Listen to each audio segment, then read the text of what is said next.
Welcome to the Nut Gallery Review, the place where we bring you the news on the media that shapes your world. We're professionals, I promise. We I'm are. Jason Schulte. I'm Sean McFadden. Welcome to episode 180. You'd think by 180 we'd get it right, but Yeah. I wanted to start out today's podcast talking about the death of Richard Donner. He directed a lot of great films, such as The Omen in the 70s, Superman 2, which he was fired for and didn't get credited for until later the Richard Donner cut came out. The Toy, Lady Hawk, The Goonies, Lethal Weapon 1, 2, 3, and 4, Assassins, Conspiracy Theory, and 16 Blocks. So I thought we could each take a minute to talk about our favorites and what it meant to us. Well, I mean, out of that list you threw down there's some good movies there, but I gotta go Goonies. It's man, you can't go wrong with Goonies. It doesn't even matter like some of the other ones you have to have a particular crowd, to watch one of the movies. Goonies, it doesn't matter. You can throw Goonies in and people will sit down and watch with you. It's just a family adventure movie and fun and one of my favorite movies. Well, I'll just go kind of through the list. The Omen, I don't know that I've seen this version of The Omen, but it did spur a remake or two. So that says something. It was one of those very slow builds of what am I looking for? Like intensity, like drama, like it wasn't like, oh my God, everything now. It was one of those like they built everything just very slowly, and I think it was better for it. Superman we'll be talking about a little later, so just hang tight. You'll hear our thoughts on that. And then Superman 2, I have not seen the Richard Donner cut, so I don't want to comment on that, but I've heard it's pretty amazing. The Toy was just on our list last week of movies that they couldn't remake. So there's that. And why couldn't they remake Toy again? Because you had a black man being the guy, the toy of a rich kid. Oh, right. That. Yes. Sorry. For some reason, my brain always goes to the Robin Williams one, and I believe that one's called The Toy Maker. Okay. That's where my head goes. Lady Hawk was a pretty decent fantasy film, starring Michelle Pfeiffer. Of course, The Goonies speaks for itself. There'll never be a movie like it again. I just don't think they can pull it off. Never say die. Lethal Weapons, I enjoyed all. I don't think I've seen Lethal Weapon 4, but I saw 1, 2, and 3. And I was probably a teenager when those first started coming out, and I loved them. And they're just Mel Gibson at his best. And then Assassins is pretty good. That has is that the one with Antonio Banderas in it? Yes. Yeah. Yes. Okay, that was pretty good. And then Conspiracy Theory was okay. That one I have not seen. It was good. It was worth a watch. So a lot of good films. His presence will be missed. If you haven't caught the Zoom get together of the Goonies reunion, he makes a surprise visit, and it's like the mic drop moment. I mean, you're kind of geeking out as they keep kind of popping in one by one, and you're like, oh, who's coming next? And all of a sudden at the end, the director shows up, and you're just like, oh my gosh, there's none of this mattered now that he's here. So, and you could just see the admiration in the stars that were back there and the way they honored him that day. So if you haven't been a part of that, it was great.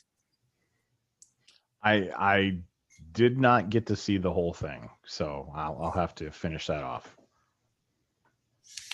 So movies for August, and kicking it right off, August 6th, The Suicide Squad. If you haven't seen a trailer or a bumper for this, you are living under a rock, because they are all over the place. It stars a whole big cast of greatness: Margaret Robbie, Idris Elba, John Cena, Viola Davis, Nathan Fillion. It's directed by James Gunn, who did Guardians of the Galaxy. So some hope that he'll bring some excitement to this. It's a sequel to the 2016 Suicide Squad, which grossed $745 million worldwide. It has a bunch of criminal supervillains taking on the worst the world has to offer to get a reduced sentence. I will say I appreciated the first Suicide Squad. I like the concept of getting the supervillains saving the world. It's kind of just a unique way to present supervillains instead of them just being bad guys. I actually thought it wasn't that bad a flick. I didn't understand all the hate it got. It wasn't a Justice League or anything like that, or not Justice League, Avengers, but it was, I don't know. I think they tried too hard to emulate something when they had something special on their own. Well, I'm hopeful that under James Gunn's direction, this will be awesome. You know what actually surprises me? So obviously you've got Margot Robbie returning because she was clearing away the best part of Suicide Squad. But Idris Elba coming in to do another superhero movie when he was pretty talkative about him not wanting to be Heimdall in MCU anymore because he was like, what am I doing? And then now he's here in, the Suicide Squad sequel. So we'll see. Well, he'll be great regardless. August 6th, 6:45. No, you don't have to look at your time. It's a movie, 6:45. What if one of the best days of your life suddenly turns into your very worst nightmare? And what if you were forced to relive the same day again and again? Just as a side note, this is being released in Regal Cinemas exclusively for the start. Oh, okay. And it sounds, think Groundhog's Day, but with murder involved. That's exactly what I said when I was watching the trailer for this. I'm like, so it's a horror version of Groundhog's Day. Yeah. I have no interest. I think the concept is kind of cool, but we've kind of explored this a little bit, haven't we? We had Groundhog's Day. I don't think we need anything else like it. But I enjoyed Groundhog's Day. August 13th, Free Guy. You don't get him for free. He's a free guy. It's his name. Bank teller is stuck in his routine, discovers he's the background character in an open world action adventure video game, Free City, and he is the only one capable of saving his world. Stars Ryan Reynolds, director Sean Levy, who directed Real Steel, Night at the Museum, and the Pink Panther remake. Nice. I have not seen the Pink Panther remakes because I did not want to, but Real Steel, that's up there. I thought the Night at the Museum movies were good too. So. The Night at the Museum movies were. I have not seen the third one. But the first two were very good. Were honestly better than I was expecting. And I'm pretty sure he directed the 1 and 2. So it looks pretty good from the trailers. It feels kind of fun. My son, being a video game fanatic, really wants to go see this. So yeah, might happen. Also, August 13th is Don't Breathe 2.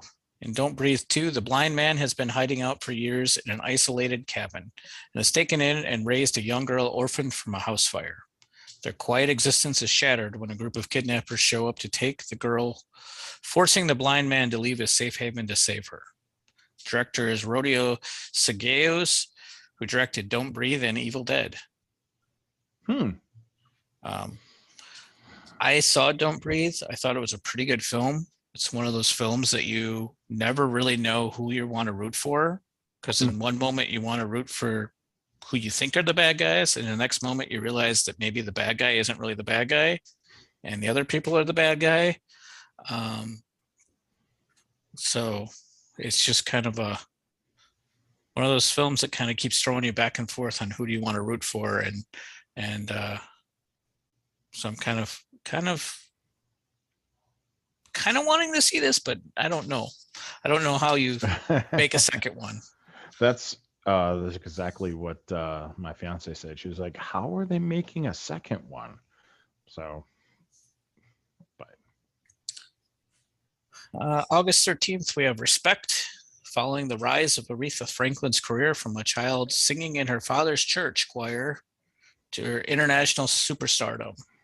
Respect is the remarkable true story of this music icon's journey to find her voice.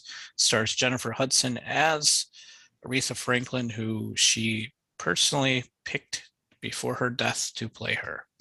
Really? I did not know that part. What an honor, and what a great showing of respect. Oh, you were waiting to throw that one in. Yep. It looks good. I'm not sure that it's my type of movie, but at least it looks like I wouldn't be bored. So, looks like it's a telling of a good story. It looks in the same quality of Charles, right? Charles? What's the one the Ray Charles movie? Yeah. Wasn't that called Ray? Yeah, Ray. Looks at the same quality. August 20th is The Protege. Rescued as a child by legendary assassin Moody, played by Samuel L. Jackson, and trained in the family business, Anna, Maggie Q, is the world's most skilled contract killer. But when Moody, the man who was like a father to her and taught her everything she needs to know and trust and survival, is brutally killed, Anna vows revenge. As she becomes entangled with the enigmatic killer, Michael Keaton, whose attraction to her goes way beyond cat and mouse, the confrontation turns deadly, and the loose ends of a life spent killing will weave themselves even tighter. It's from the studio that brought you John Wick. Oh. I just got to say, this month, movies coming out, movies rolling out on DVD and everything. There's a lot of revenge this month. It's pent up. Evidently, 2020 broke a few people. I think this looks really good, so I'm really hopeful that I get a chance to see this. Reminiscence, August 20th. Nick Bannister, Hugh Jackman, private investigator of the mind, navigates the darkly alluring world of the past by helping his clients access lost memories. Living on the fringes of the sunken Miami coast, his life is forever changed when he takes on a new client, May. A simple matter of lost and found becomes a dangerous obsession. As Bannister fights to find the truth about May's disappearance, he uncovers a violent conspiracy and must ultimately answer the question, how far would you go to hold on to the ones you love? Yeah, keep a little off our theme, but fairly close. I have to tell this story because my fiance Ashley was watching the trailers with me, and I'm like, all right, next up is Reminiscence. She's like, Reminiscence? That seems familiar. And then she just kind of stopped and she goes, oh my God. Bye. Move. Also, well, go ahead. Let me ask you. So this whole thing that they have in the movie, they've got some electrodes, around the person's head, and they're in this like bathtub of water and everything like that. Am I the only one that got a little bit of Wolverine when he comes up out of the water like that? That, and there's a scene where he's like he's gonna attack somebody. Yeah, he was in the Wolverine pose. He did. Okay, so it wasn't just me. Yeah. I was like, oh man, Wolverine is gonna mess you guys up. Waiting for the claws. Also, I don't know. I was not overly impressed. I'm hoping that the movie's better than the trailer maybe made it look, but I think the trailer was trying a little too hard to show the flashy CGI, because the CGI that's clearly in this picture does look very nice and it looks very pretty, but you need a good story to back up that CGI. And I'm worried that someone in marketing was like, no, no, no, no, show them how good it looks. And kind of forgot that we go to movies not to see the pretty pictures, but to see the story with the pretty pictures. Yeah, I have a feeling this is just an old retread story that they just threw these other new parameters around. It also feels slightly like Inception, which I really did enjoy Inception. So, I mean, maybe. Also, August 20th is The Night House. Reeling from the unexpected death of her husband, Beth, played by Rebecca Hall, is left alone in the lakeside home he built for her. She tries as best she can to keep it together, but then nightmares come. Disturbing visions of a presence in the house calling to her, beckoning her with a ghostly allure.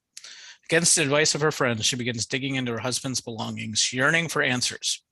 What she finds are secrets both strange and disturbing, a mystery she determined to unravel. It is rated R for some violence, disturbing images, and language, including some sexual references. It is directed by David Bruckner, who also directed VHS.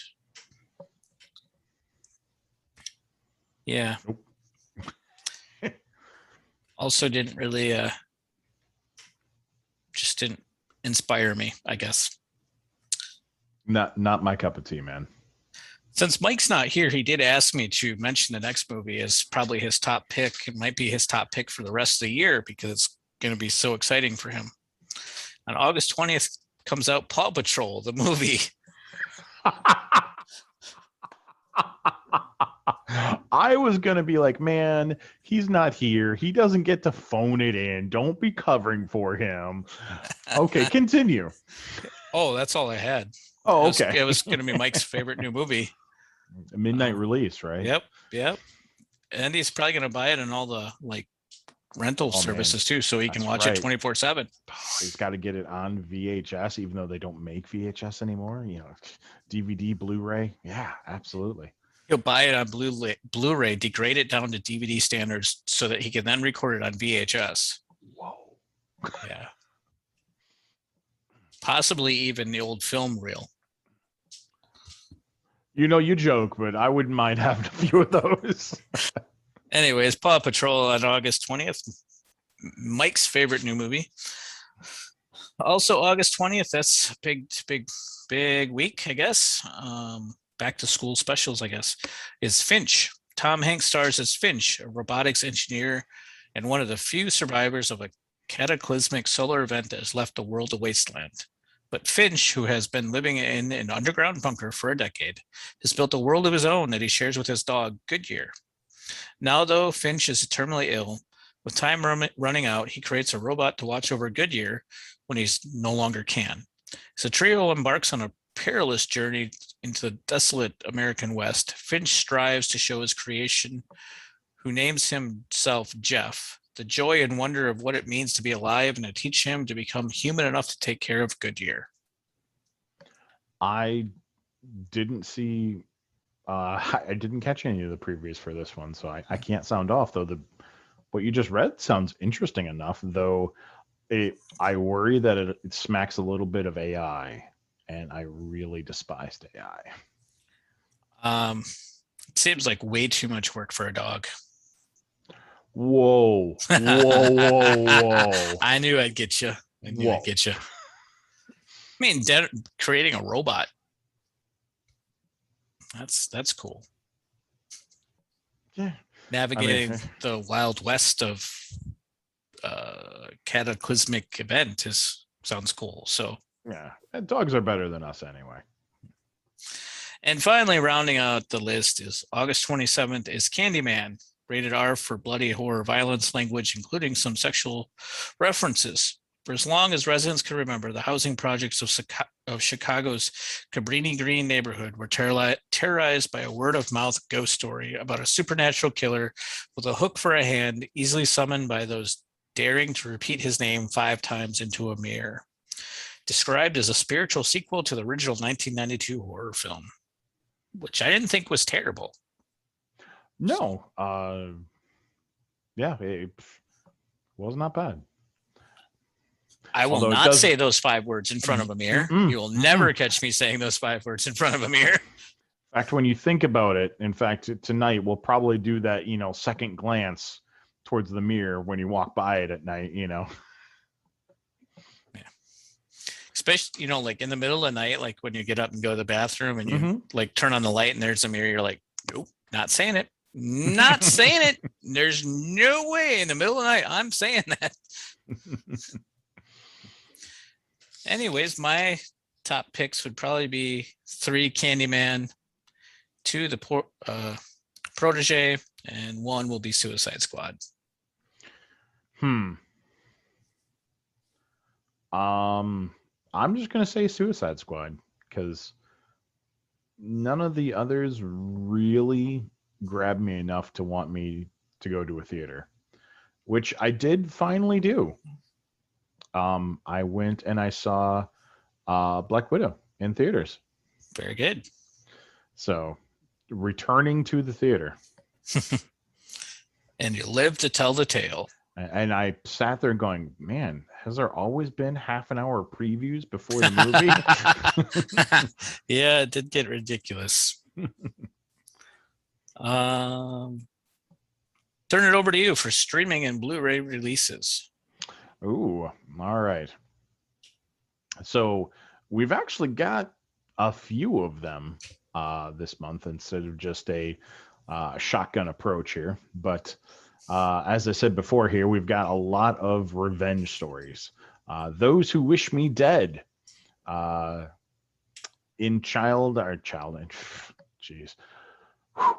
Witness Protection and Outrunning a Wildfire. The people that she's in witness protection find out that she's there, and so she has to outrun the wildfire and these people that want her off. We've got Here Today with Billy Crystal and Tiffany Haddish. Billy Crystal is kind of a writer / comedian who is losing his mental faculties, and Tiffany Haddish is basically helping him finish off his book he's working on, helping his family see that, hey, he's trying to hang on here, but he's losing it. We've got Finding You, which is based on the novel, but to sum up, a woman goes abroad, and because she needs to find herself a little bit, and she ends up being in the same bed and breakfast as a movie star. And of course, they're very opposite, but of course, they fall for each other. Are You Afraid of the Dark? Curse of the Shadows. My Heart Can't Beat Unless You Tell It to. Which you're watching the trailer and you're kind of like, is this what I think it is? Though I do have to give credit to, my fiance. She called it before I did. She goes, is this a vampire movie? And yep, it is. It's essentially the girlfriend's younger brother. You get the feeling that he might be autistic, but he is also a vampire. So, yeah, kind of going on with that. Occupation Rainfall is, well, it's the aliens are here, and now we're the humans' resistance fighting back. Has a very late night sci-fi movie kind of feel to it. Dial up the special effects a little bit, but not too much. We also have Profile, which is she goes and creates an online profile to get more information about some terrorists, and she kind of while you're watching it, you're starting to wonder if maybe this charismatic leader that she's talking to is actually kind of starting to rope her in. Then we have The Hitman's Wife, Bodyguard, which I'm sure we have all seen the bumpers and trailers for that. It's out of theaters? I thought it was still in theaters. Riders of Justice. Again, another revenge one. Man finds out that his wife and daughter, who were on a train as it exploded, was not an accident, but in fact was an assassination for someone else on the train. So now him and a small group of people are getting together to get back at this biker gang that killed them. The Truffle Hunters is evidently a documentary just on that. The group of people hunting out truffles. Great. Week of August 24th, we have The Conjuring, The Devil Made Me Do It. I was informed that I had to put that on there, otherwise I would face dire consequences. So you can tell your fiance that she wants to come over and watch it with Tiffany and I. We would be glad to watch that because it's actually the only Conjuring movie I've wanted to watch. I will pass that along. We have Peter Rabbit 2, The Runaway, which again is one that they're pumping pretty hard there. That Peter Rabbit 2? Yeah. Oh, that just got released in theaters, I think, this week. Are you serious? Yeah. Granted, that's a month out, so. Yeah. We've got Dreambuilders. It's an animated movie about a girl who slips behind her dream and finds, the architects behind that and figures that she can mess with other people's dreams to change them. The week of August 31st, we have In the Heights, of course, which released on HBO Max last month. Yeah, theaters. Yeah. Okay. Yep. It didn't do well. So. We have 12 Mighty Orphans, which is a story of going to an orphanage and building a football team. It actually does look kind of interesting on that one. I want to go back to In the Heights real quick. Sure. For a musical, I was kind of intrigued by it.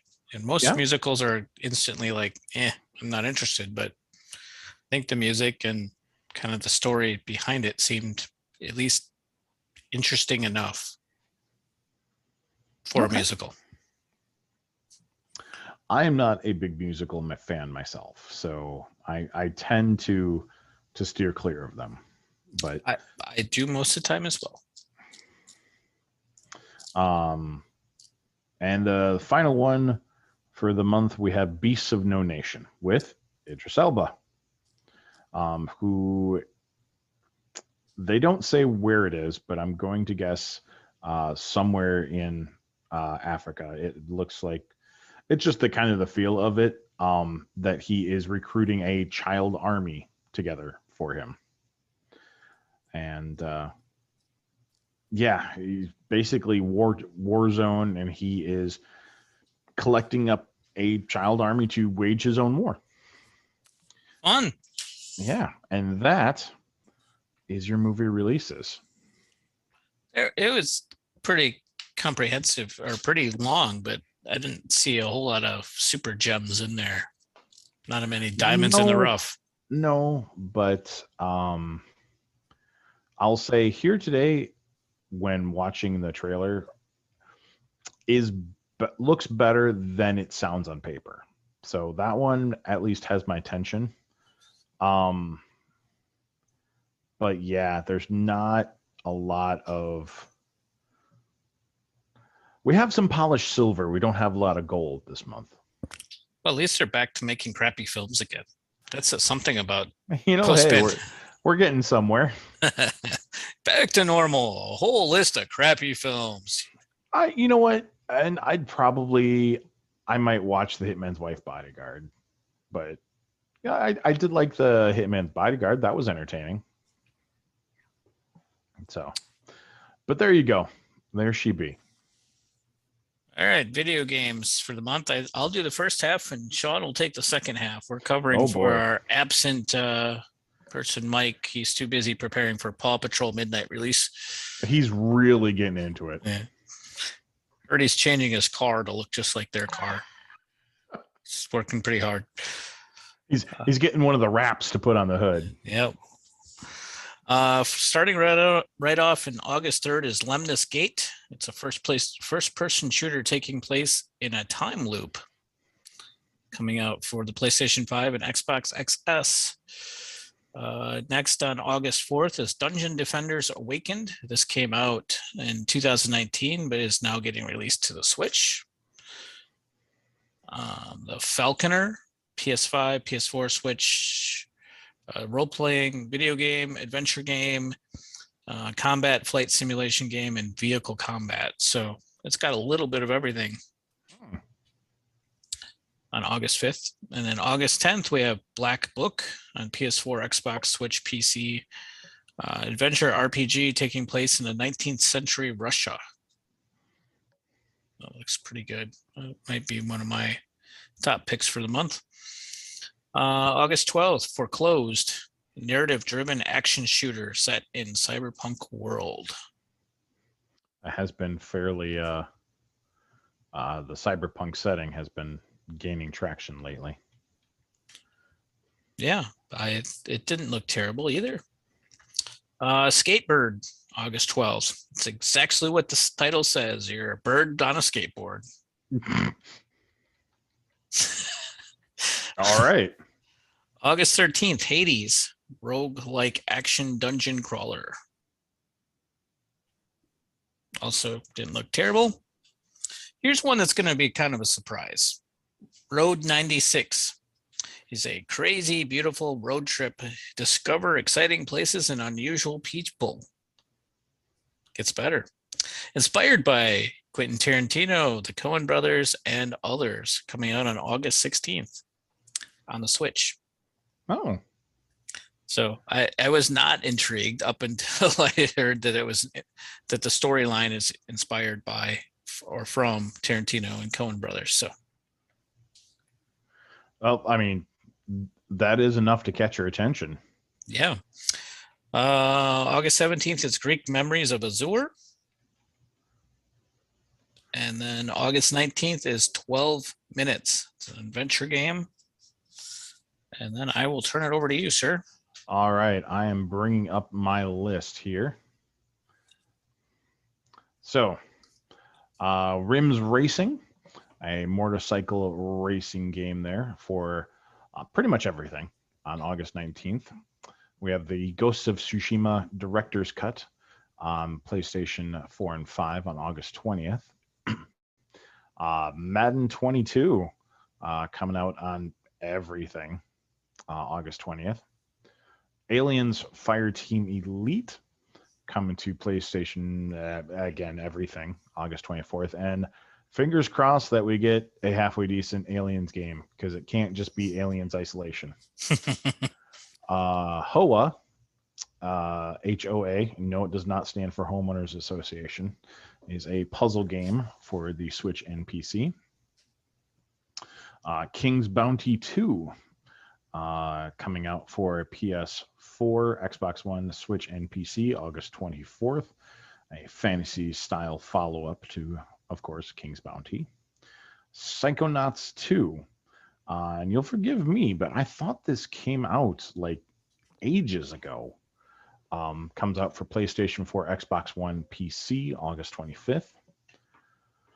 ProtoCorgi for the Switch and PC, August 26th. It's literally like an old-style side-scrolling flight sim shooter, except it's a robot dog.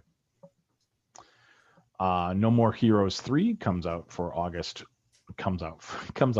August 27th for the Switch.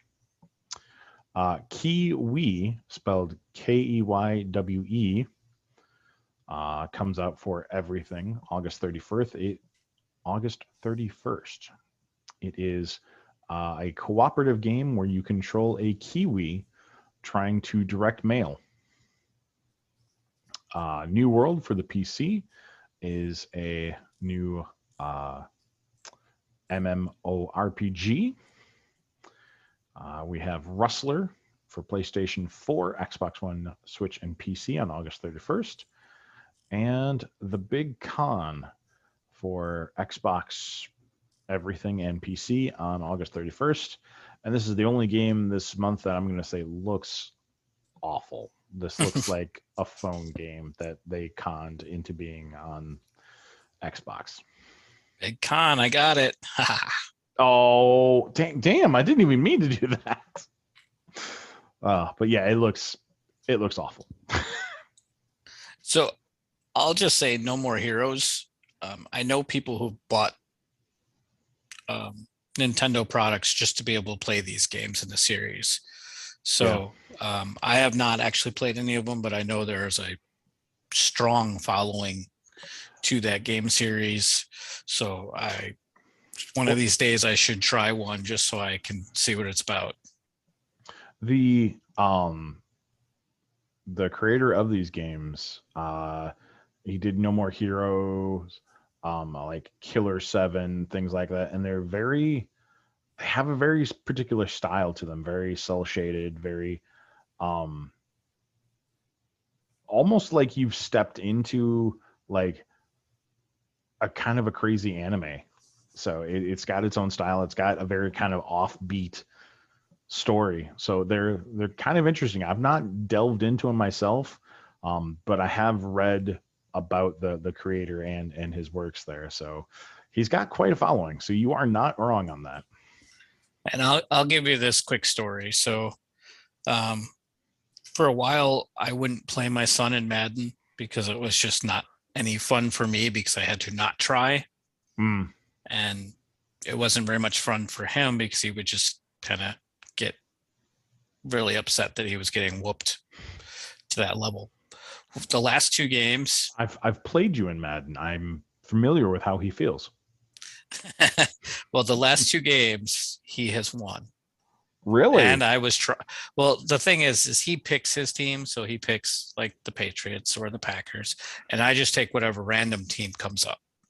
So it was the Patriots versus the Titans. And it was Madden 19, so it still had Tom Brady.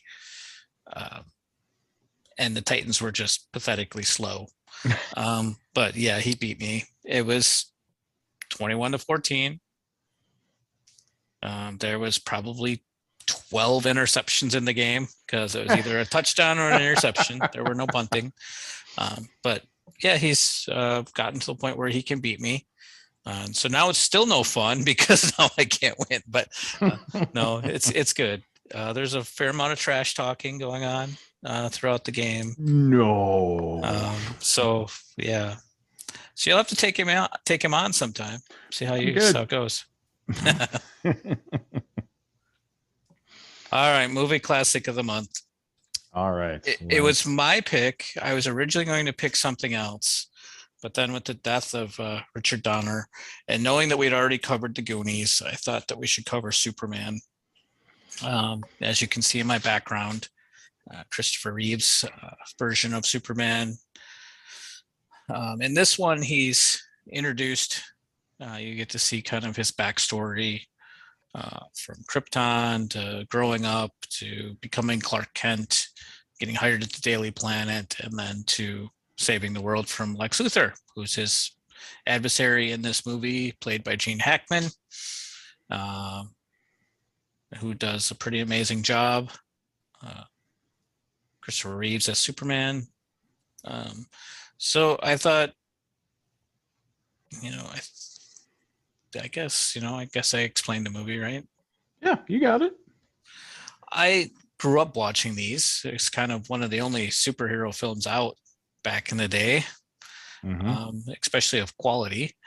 And I always liked this one, and I liked two, but we're talking about this one. So I struggle a bit with the main plot line at the end. A lot. Superman, I don't know, is it a secret at this point? Dude, this movie was made the year I was born. We're okay. Okay. So an event happens where Lex Luthor basically says, are you going to save your girlfriend or are you going to save a huge metropolis area? And Superman has to pick. And of course, he can't do them both. So this upsets him to the point where he flies around Earth as fast as he can to make it turn backwards so he can turn back time. And somehow this is able to allow him to do both. So that's kind of a problem. But otherwise, it's Superman. Okay. Care if I step in there? Go for it. Okay. So, listeners of our podcast will know how I feel about Superman. And that's not a good thing. I don't care for the character over much. However, this was the version that I saw growing up. And back then, me and Superman were okay. Christopher Reeve's version of Superman, I was okay with because even as Superman, the strongest being on the planet, impervious to, he's still kind of dorky. And that, I was like, dude, he's arguably the coolest guy on the planet, and he's still just a giant dork. And I'm like, that is cool. And so I identified kind of with this version of Superman. And Christopher Reeve playing this Superman as, I mean, literally the glorified Boy Scout was really, I think, the hook of this movie. Yes, there was a story going on. Yes, in certain parts, it doesn't quite hold.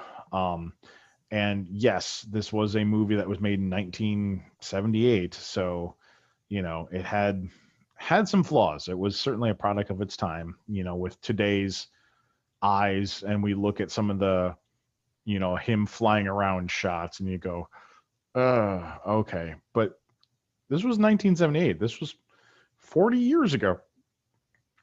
Excuse me. So, I mean, the one, my one real big beef with the movie. Actually, I have two beefs, but one of them is a small beef and one's a bigger beef.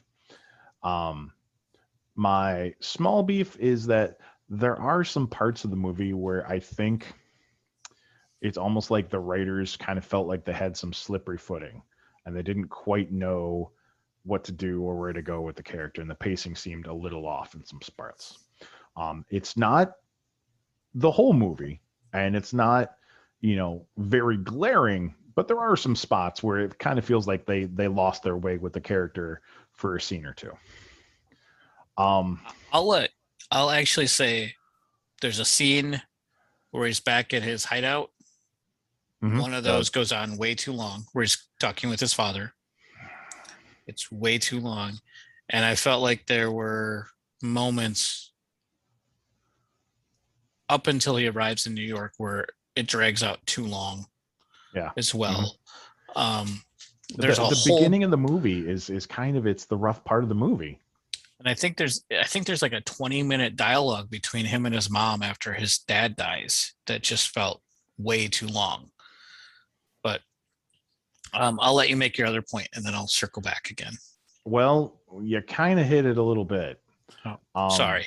No, it's okay. The beginning of the movie, specifically Marlon Brando as Jor-El.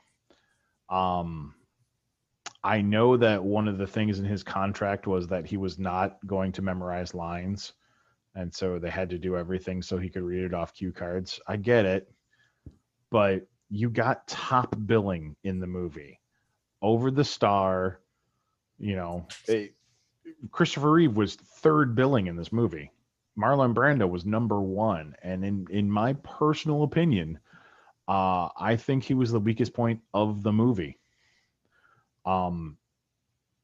Jor-El speaking to his son,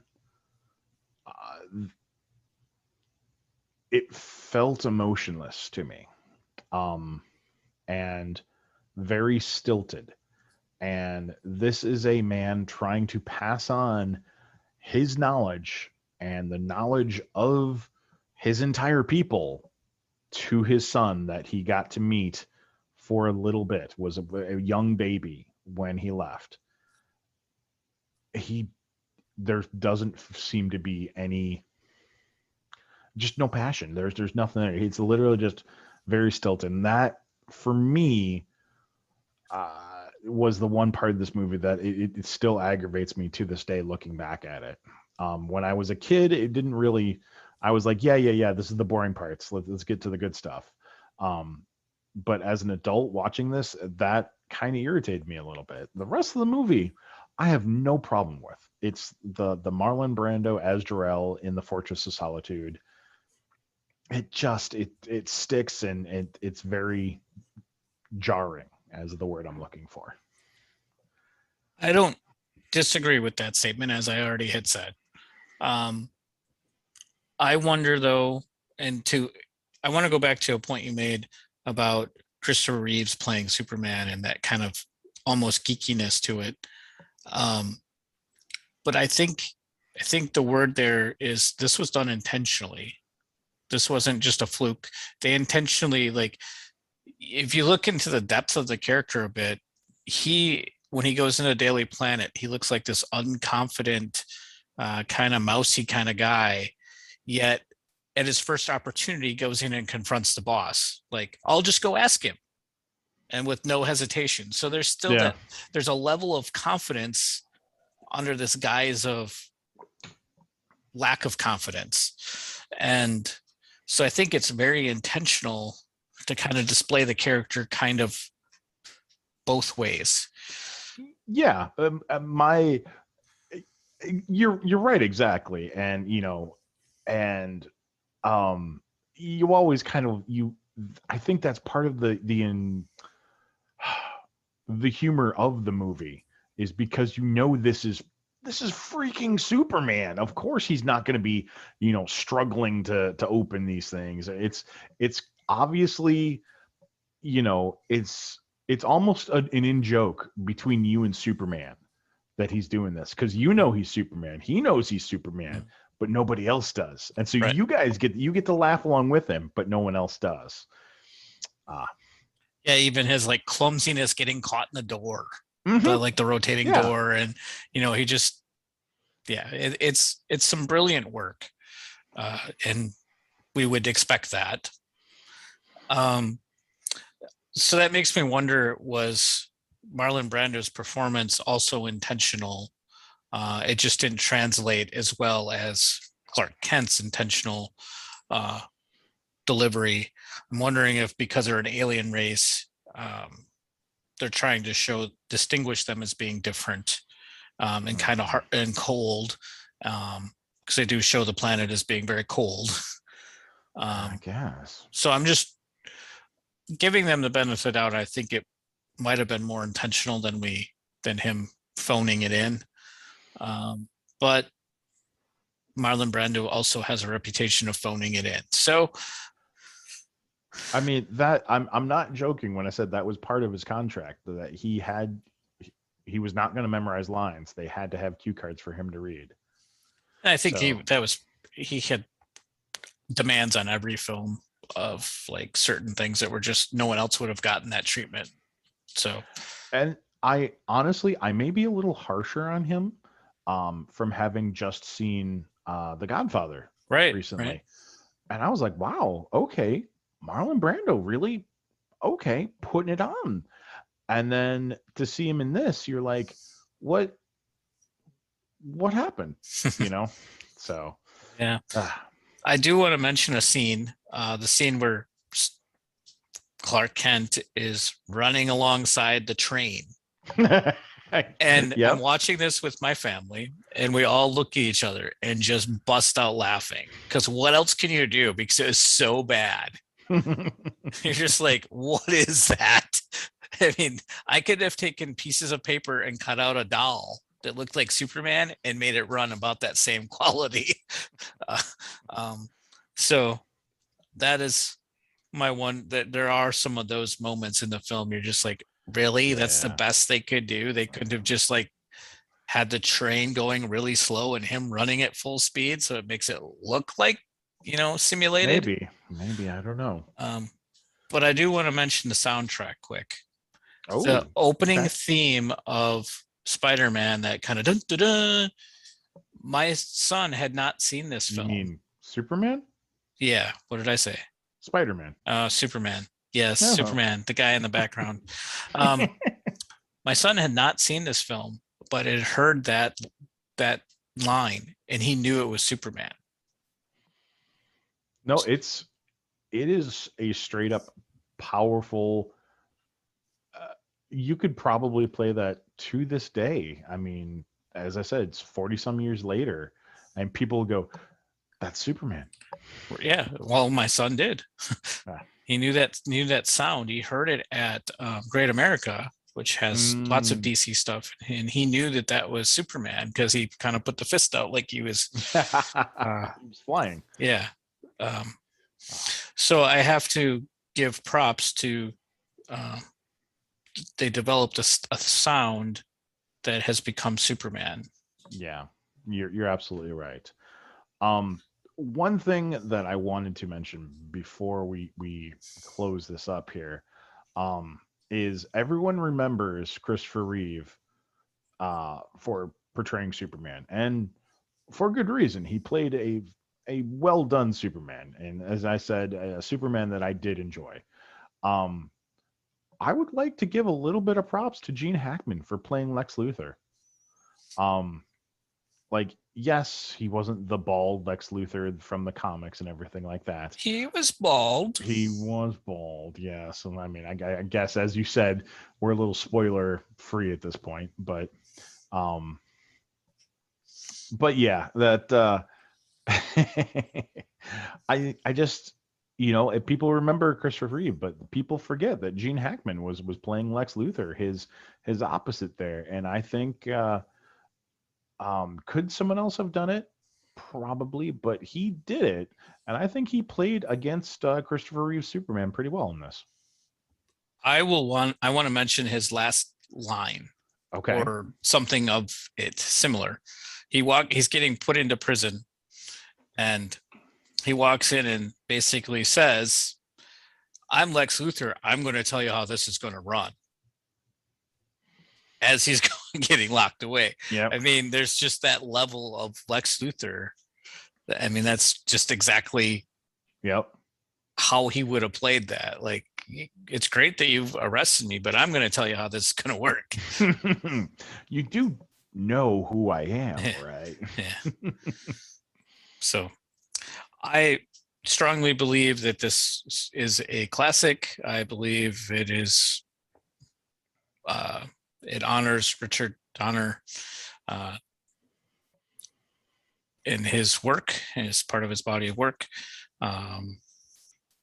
And I think it's a little bit harder to watch now than it was in the 80s, but it still is a classic. But it's definitely a classic. I mean, I'm trying to think of a very like a good quality superhero movie before this.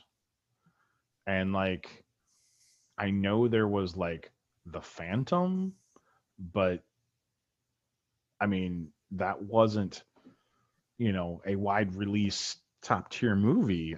I'm unless I'm wrong, this was, I think, wasn't this our first superhero blockbuster? I'm sure there's probably something we're not thinking of, but let's say yes. And I mean, I think what you had available to you for superhero before this was probably on TV, such as Batman, Yeah. or cartoons. But yeah, I mean, it's taken us a long time, the movie industry, a long time to figure out how to do superhero films, even after this. True. So, yeah, we're fortunate enough, you and I as kids, to be able to watch this and at least have a superhero film to watch. And yes, it has its flaws, but One day, I'm sure we'll be talking about Superman 2. Well, I mean, to touch briefly on it, we had Superman in 1978, and didn't Superman 2, was that in 1982? I think somewhere around there. Anyway, it was early 80s. And that was really what we had for superhero movies pretty much until Batman came out. Right. So yeah, there was a Punisher movie in there somewhere. Was there? With Dolph Lundgren. Oh my God, I forgot that existed. Yeah. Okay. I was talking about blockbusters, sir. He's not in the Expendables for because of his blockbusters, huh? Yeah. Anyways, let's close the door on this Superman classic. Richard Donner's death. He'll be missed in the movie industry, and influenced many movie makers. Absolutely. I will not fight you on that. Here I am saying Superman, the movie, classic. Yes, it was hard. Well, let's wrap this up with what have we been up to. So last month I mentioned that I was reading Girl on the Train. I finished that and now watched the movie Girl on the Train. As always, the book was better. The movie, if you thought pacing in Superman was bad, the pacing in Girl on the Train was worse. I'm now reading Little Fires by Celeste Ng. It centers around a family that's wealthy and an artist and her daughter who come to town, and are the contrast. They live on as little as they need. I mean, she only works enough to make what she needs, and then does art and sells her art. So the daughter of the artist wants everything that family has, and slowly the kids in that family slowly wish they had what the artist family have. Not that they want to give up their fancy cars or their luxurious house, but it's kind of a really neat story, and it really shows. It's just good. It's just good. I'm still playing Rust. It's still addicting, even when I spend hours and hours building the perfect fortress to go to bed and wake up the next day and it's destroyed and everything I had is gone. But dude, how do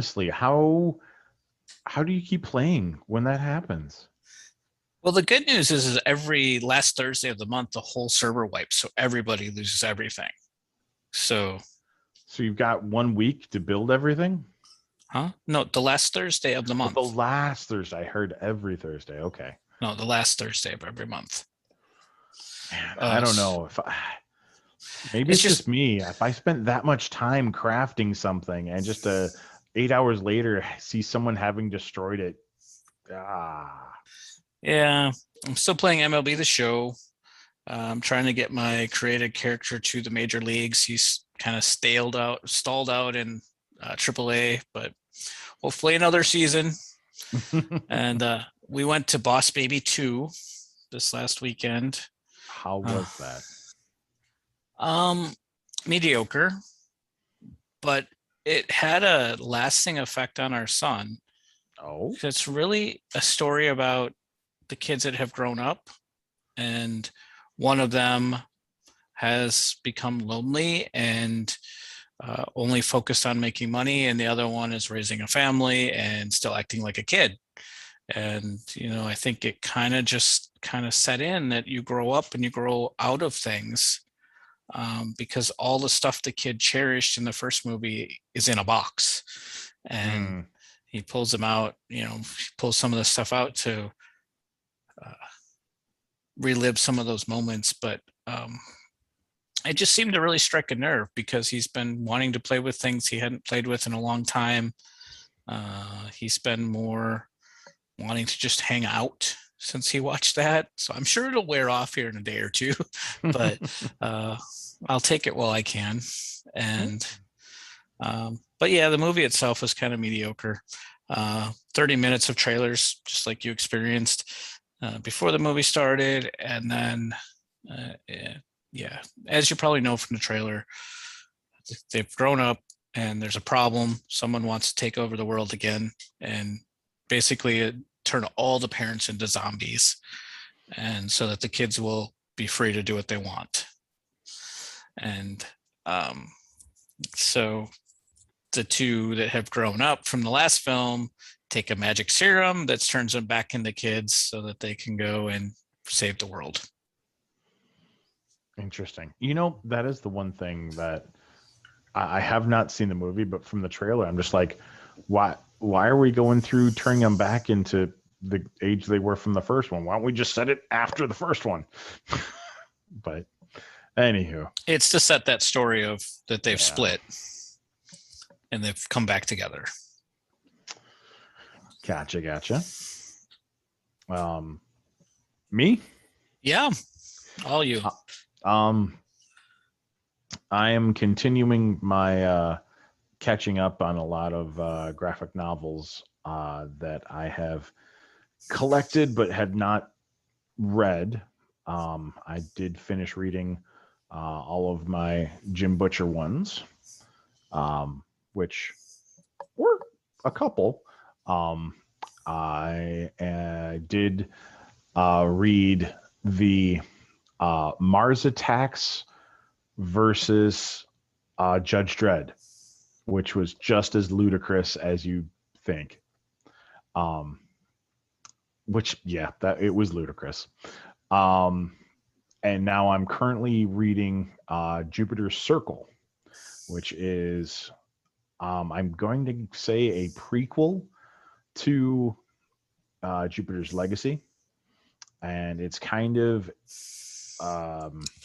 each chapter or each issue is more dedicated to one of those heroes that came out after like the initial 5 and what they were going through and all of that. So it's a more like pre-contained prequels. That's currently what I am reading there. As far as movies, did see Black Widow in theaters there. And I caught myself about halfway through the movie constantly adjusting in my chair because I'm used to now sitting at home on my nice comfy couch, you know, and not in, you know, a small chair in a theater. So gonna have to readapt to that. As far as video games, I have to laugh because what just came out yesterday on the Epic Games Store was Defense Grid: The Awakening, which was the very first downloadable game I ever got for the Xbox 360. And so now I have it on my computer and I've been playing that. So yeah, I'm doing it again. And that's about it. You know, I have that game on my Xbox One and I get so far and I can't get past it. So that's exactly what happened when you had it on the 360. Yeah. And then I came over, got you through that level, and then you were like, yep, I'm done. I played like 2 more levels and then got stuck again. So it's a good game. It's just a thing. But well, does that wrap it up? I think it does. Well, then until next time. Good night, everybody.